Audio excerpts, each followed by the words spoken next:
Southern ocean के बीचों बीच बसा मैक्वेरी आइलैंड सिर्फ 34 किलोमीटर लंबा है। दिखने में किसी जन्नत से कम नहीं, मगर किसे पता था कि यही जन्नत एक दिन दुनिया के सबसे बड़े इकोलॉजिकल हादसे का गवाह बनेगी। 1810 में जब खोजी पहली बार पहुंचे तो यहाँ का नजारा अद्भुत था। बीच पर आराम करती एलिफेंट सील्स, रॉयल पेंगुइन्स की गूंजती आवाजें और इंसानी कद से भी ऊंची घास वाली झाड़ियाँ। यहाँ के जानवरों ने कभी शिकारी नहीं देखे थे, इसलिए उनकी सर्वाइवल ट्रिक्स भी मासूम थी। मगर जिस दूर दराज के लोकेशन ने इसे सुरक्षित रखा था, वही इसकी सबसे बड़ी कमजोरी बन गई। 1800s में सील हंटर्स के साथ यहाँ चुपचाप एक अनचाही मुसीबत भी चली आई। छोटे छोटे चूहे और माइस। इस जन्नत में न शिकारी थे, खाना भरपूर था और छुपने के हजार ठिकाने। जल्दी ही इन्होंने पूरे आइलैंड को अपने कब्जे में ले लिया। सबसे पहले शिकार बने पेट्रल्स जैसे मासूम पक्षी, जो जमीन में बिल बनाकर बेखौफ अंडे देते थे। अब वही बिल भूख से पागल चूहों के लिए आसान निशाना बन गए। चूहों ने अंडे, चूजे और यहाँ तक कि सोते हुए बड़े परिंदों को भी नहीं छोड़ा और बीज, फल और यहाँ तक कि नए पौधे तक खा गए, जिससे पूरा इकोसिस्टम हिल गया। दूसरी तरफ माइस भी पीछे नहीं रहे। कीड़े मकोड़े, लार्वा, स्पाइडर, बीटल जो मिला सब चट कर गए और हालात बद से बदतर होते चले गए। वैज्ञानिकों के लिए यह तबाही चौंकाने वाली थी। एक शांत आइलैंड अचानक एक विनाश की मिसाल बन गई और इसे सुधारने में करीब 200 साल का समय लग गया। शुरुआत में सोचा गया कि चूहों को काबू करने के लिए बिल्लियां ले आएंगे, लेकिन किसी को अंदाजा नहीं था कि ये बिल्लियां, जिन्हें समाधान समझा गया, आगे चलकर मैक्वेरी आइलैंड के लिए दूसरी सबसे बड़ी विनाशकारी ताकत बन जाएगी।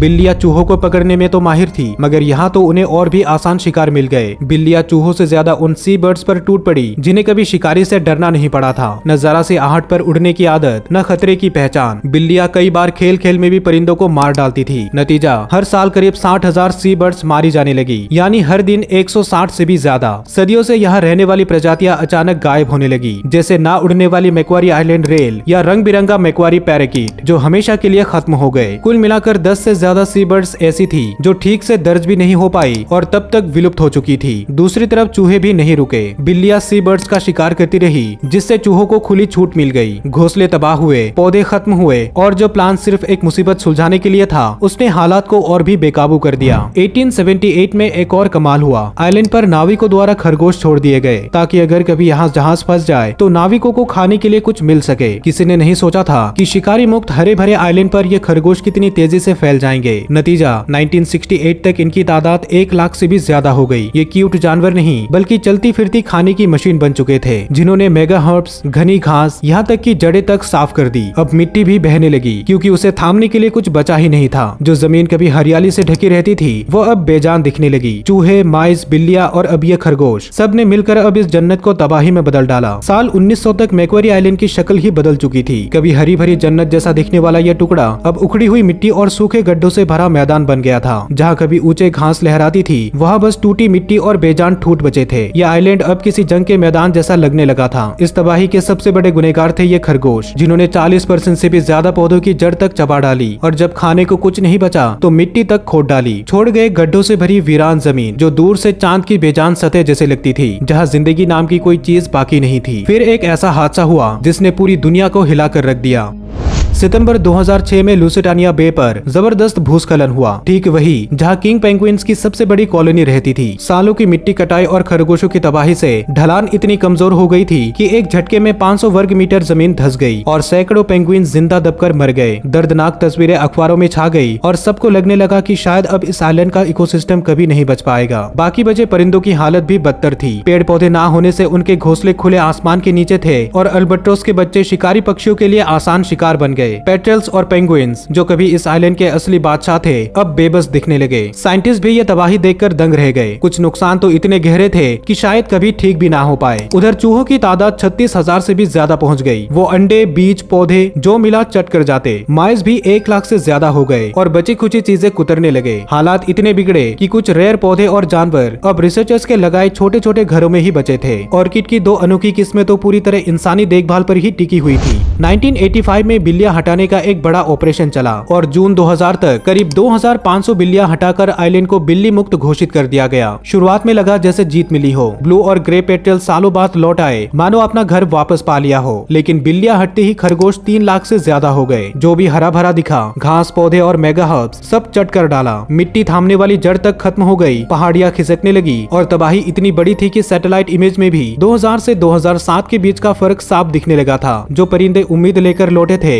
उनके लिए हालात और भी डरावने थे। बिल्लियां तो हट चुकी थी, मगर घोंसले बनाने के लिए ना घास थी। बिना छांव के अल्बाट्रोस और पेंगुइन्स के बच्चे सीधी धूप, बारिश और शिकारी पक्षियों के लिए आसान निशाना बन गए। पेट्रेल्स ने जमीन में बिल बनाने की कोशिश की, मगर मिट्टी इतनी ढीली थी कि वो नाकाम रही। 2007 तक मैक्वारी आइलैंड की हालत इतनी बिगड़ चुकी थी कि जो कभी पेंगुइन, सी बर्ड्स और अनोखे पौधों से भरी जन्नत थी, वो अब पूरी तरह तबाही के कगार पर थी। एक्सपर्ट्स तक कहने लगे कि अगर तुरंत कुछ नहीं किया गया तो ये जगह शायद कभी दोबारा नहीं संभलेगी। इस खतरे को समझते हुए ऑस्ट्रेलियन और तस्मानियन सरकारों ने एक बड़ा फैसला लिया, आइलैंड से हर बाहरी जानवर को हटाना, मतलब हर चूहा, खरगोश और माउस का पूरी तरह सफाया। ये उस दौर का सबसे बड़ा और सबसे महंगा वाइल्ड लाइफ प्रोजेक्ट बन गया। करीब $24 मिलियन से भी ज्यादा खर्च हुए। जहर वाले pellet, specially train detection dogs और खास तरह के वायरस, हर तरीका लगाया गया ताकि आइलैंड को दोबारा उसकी असली हालत में लौटाया जा सके। सबसे पहले निशाना बनाया गया खरगोशों को, क्योंकि वही सबसे बड़ा और सबसे साफ दिखने वाला खतरा था। 1968 में मिक्सोमा वायरस छोड़ा गया, जिससे आबादी गिरकर करीब 20,000 रह गई। मगर ये भी काफी नहीं था। फिर आया एक और घातक हथियार, रेबिट कैलिसी वायरस, जिसे रेबिट हेमोरेजिक डिजीज भी कहते हैं। फरवरी 2011 में इसी वायरस से भरे गाजर के टुकड़े उन इलाकों में फेंके गए जहां खरगोश सबसे ज्यादा थे। असर तुरंत दिखा, कॉलोनियां देखते ही देखते ढह गई। इसके बाद शुरू हुआ असली हमला। हेलीकॉप्टर से 300 टन जहरीला चारा पूरे आइलैंड पर गिराया गया। ये सब सर्दियों में हुआ, जब ज्यादातर समुद्री पक्षी वहाँ से जा चुके थे ताकि उन्हें नुकसान ना पहुँचे। मगर जहर से भी बात नहीं बनी। हजारों मरी हुई लाशें भी हाथ से हटानी पड़ी ताकि उन्हें खाने वाले परिंदे जहर से ना मर जाए। मजदूर महीनों तक पूरे आइलैंड पर घूम घूम कर खरगोश और चूहों की लाशों को इकट्ठा करते रहे। मगर असली खतरा अब भी जिंदा था, और वो थे कुछ बचे खुचे चूहे या खरगोश। अगर सिर्फ 2 खरगोश या चूहे भी किसी गुफा या चट्टान की दरार में बच जाता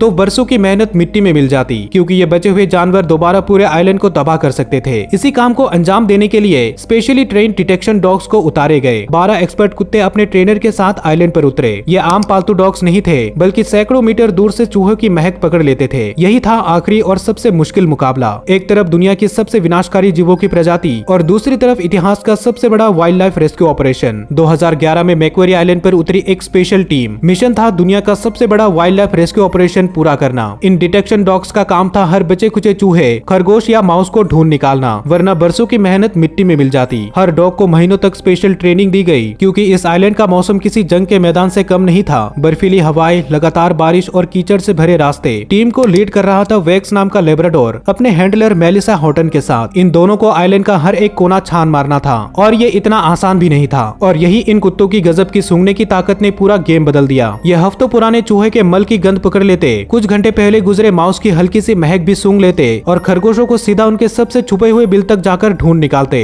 दिन रात एक करके टीमें ऊंची चट्टानों पर चढ़ी, घास के जंगलों में घुसी, हर गुफा, हर दरार छानी, सिर्फ एक गंध की तलाश में। फिर आया 2011 के आखिर में वो ऐतिहासिक मोड़। इन कुत्तों ने आइलैंड के एक वीरान कोने में आखिरी खरगोश का छोटा सा परिवार ढूंढ निकाला, एक मादा और उसके बच्चे। इसके बाद महीनों बीत गए और किसी भी चूहे, खरगोश या माउस का निशान नहीं मिला। मगर जश्न मनाना अभी जल्दी था। आखिरी बार के लिए 3 और डिटेक्शन डॉग्स भेजे गए, क्योंकि एक भी चूक फिर से बर्बादी ला सकती थी। वायरस, जहर, शिकार, महीनों की थकान, सबकी मेहनत इसी आखिरी टेस्ट पर टिकी हुई थी। 8 अप्रैल 2014 वो दिन जब मैक्वारी आइलैंड को ऑफिशियली पेस्ट फ्री घोषित कर दिया गया, और आखिरकार पूरे आइलैंड पर एक भी चूहा, खरगोश या माउस नहीं बचा था। ये कोई जल्दबाजी नहीं थी। 2 साल की निगरानी के बाद जब कुछ भी नहीं मिला, तब जाकर ये ऐलान हुआ। मगर असली सवाल अब शुरू हुआ, क्या 200 साल की तबाही के बाद ये जमीन दोबारा जिंदा हो पाएगी? क्योंकि कुछ इकोसिस्टम कभी वापस नहीं आते। और तभी नेचर ने खुद जवाब दिया। छोटे एरिया में बचे पौधे अचानक फैलने लगे, दशकों से दबे बीज जाग उठे, जैसे सूखे रेगिस्तान में पहली बारिश पड़ी हो। घास दोबारा उगने लगे, इतना ऊंचा कि इंसान के सिर से ऊपर। मैक्वारी की मशहूर मेगा हब्स ने फिर से इलाका ढक लिया। कुछ ही सालों में कई जगह इतनी बदल गई कि उन्हें पहचानना भी मुश्किल हो गया। धीरे धीरे पक्षियां भी वापस आने लगी। व्हाइट हेडेड पेट्रेल्स जो लगभग गायब हो चुके थे, अब ये घोंसले बना रहे थे। ब्लू और ग्रे पेट्रेल्स जो सालों से नजर नहीं आए थे, वो नई कॉलोनियां बसाने लगे। जिस एक गलती ने सब तबाह कर दिया था, अब उसी जमीन पर नेचर ने खुद को फिर से खड़ा कर लिया था।